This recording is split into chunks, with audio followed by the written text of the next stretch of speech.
Now, the gigantic global success of Downton Abbey made him one of the most famous faces on TV around the world. And if his career goes to plan, Dan Stevens will be just as much a hit on the big screen.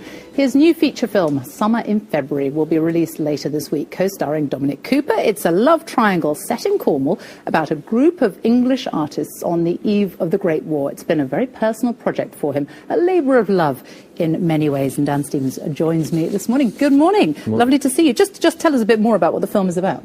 So it's based on a novel that was based on a true story that was kept hidden for about 80 years in diaries and letters. It was discovered in the late 80s and was turned into a book by an old mentor of mine, an English teacher at my school, who directed me in some school plays and became a friend of mine, really. And I read the book when I was about 14 or 15, and so the book has lived with me half of my life, really. And we've always sort of talked about it becoming a film, mostly joking in the early days, but everybody who read the book became enchanted with it, thought it would make a wonderful film. And so when I became an actor and as things progressed, it looked more and more likely that this might actually be able to happen. And so I teamed up with a number of other people who are passionate about the book and the story. And it is an extraordinary story about this girl who goes down to Cornwall and falls in love with two different men fall in love with her, and it's this tragic love triangle, really, this divide between the honourable, upstanding man and the slightly roguish rock and roll artist played by Dominic Cooper. And you know, it really is, it's a classic narrative, but it's true, and often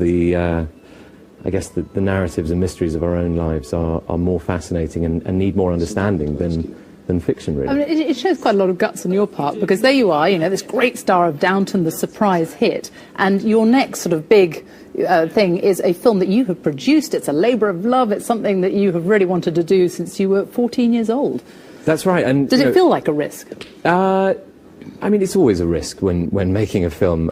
You know, it's a very risky business. But this has been in development for about 7 or 8 years, and it was so bizarre that while we were developing this love story set in 1913 and another job set in 1913 with a big passionate love story at its centre came along into my own career, and the two sort of fed into each other, really. And the teacher who wrote this book is the man who really propelled you to Cambridge, and from there onto your acting career, which landed you in Downton. Yes, we've stayed great friends, and he always encouraged my love of acting and theatre and literature, and he knew that Cambridge would be a good spot for me, and he was absolutely right. And so yeah, it makes me incredibly proud to think how far we've come, and you know, it really is. It's about 14 or 15 years since we met. Now, you broke so many hearts when you left Downton, didn't you? Let's just have a quick look before we discuss the heartbreak that you caused all over Britain and America, actually.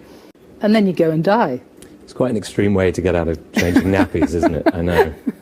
It was, and I mean, people were really upset when it happened on Christmas Day of all days. I know. I mean, there's a lot of factors, but the Christmas Day one was a big one. You're not supposed to die on Christmas Day, I think. But yes, it was. I mean, it spoke well to the show, to the character, that people were so upset, I suppose. Was Julian Fellowes genuinely really quite angry about it? Was he cross about it? No. I mean, he understood, and Julian started out as an actor and understands the life of an actor, and for me, you know, it just felt like the right time. It was always meant to be a 3-year engagement.